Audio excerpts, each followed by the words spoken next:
Friends, I am Akşemseddin.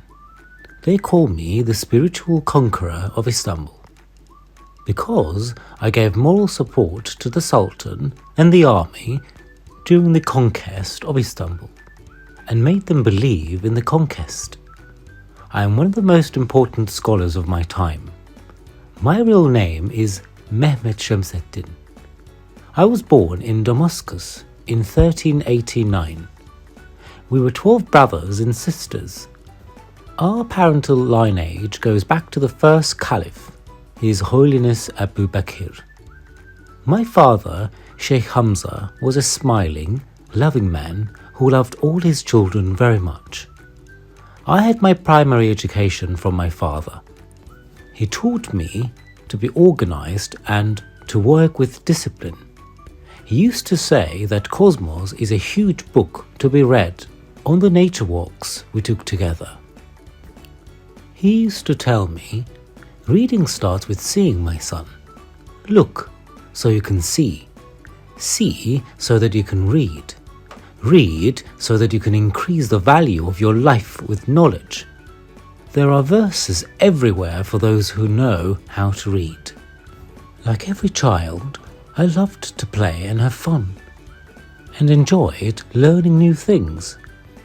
My dear father was my only example, my hero whom I admired. I wanted to be a wise person like my father. My grandfather, Sheikh Haji Ali, was a great scholar. He had a powerful, imposing appearance. He taught me to ride a horse and to wield a sword. We used to go to nearby villages and help those in need that my grandfather had chosen beforehand. These journeys became sweet by the wonderful stories my grandfather told me. I would be very happy to meet his students wherever we went, who respected him and wanted to get his opinion. Thanks to him, I learned how comforting it is to thrust out a hand to those in need. I loved reading books. I decided to become a Hafiz thanks to my love for Quran lessons. I was memorizing the verses, and as I memorized, I realized that I was jogging my mind. At the age of 7, I memorized the entire Quran and became Hafiz. Then we migrated from Damascus to Amasya. I completed my education in madrasas in Amasya and Çorum and became a mudaris in Çorum. In addition to the religious sciences I studied, I also had a great interest in medicine and pharmacy. I was constantly reading and working hard. I researched why people get sick and how they can get better. I have done important studies on infectious disease. I discovered that disease are transmitted from person to person in the form of seeds too small to be seen with the naked eye. Thus, I became the first person in history to speak of microbe. The books named Maddetul Hayat, Hali Mushkilat, and Risaletun Nuriye, which I wrote as a result of my research on medical science, are my best known works. I loved being a teacher as much as I loved doing research.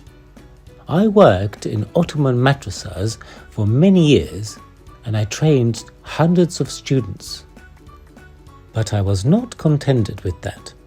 I quit being a professor and started to travel to different cities. I wanted to turn my knowledge into wisdom, because knowledge was of value to be obtained through books, and wisdom was the one gained by reading the universe in life. First, I went to Iran. I studied the cultures, beliefs, and values of the people there. Then I decided to return to Anatolia. I came to Ankara after a long journey. Here, I met one of the esteemed scholars, a man of heart, Hacı Bayram Veli Efendi. He was the one who nicknamed me White because I wore white. Thanks to the discipline I learned from him and the lessons he taught, my worldview became clearer. A person should learn only for the sake of Allah throughout his life and be useful to himself and people with what he learns. Murad II asked me to be the teacher of his prince, Fatih Sultan Mehmet.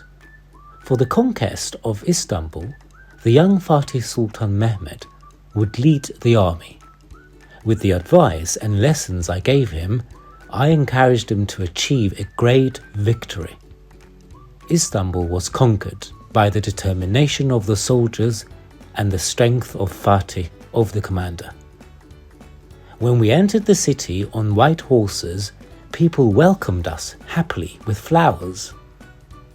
Fatih Sultan Mehmet introduced me to the people who greeted us and said, "He is my teacher.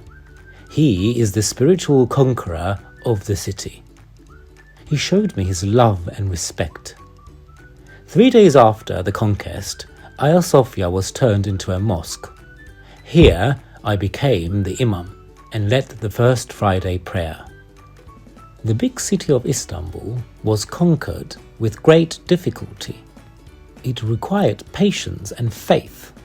The advice I gave to young Fatih, his respect for my word, gave him strength in this difficult process. Children, you should also listen carefully to what your elders and teachers have taught you. Do not drift away from friendship, respect, and tolerance. Never stop working and being determined. Believe in yourself more than anyone else that you will succeed.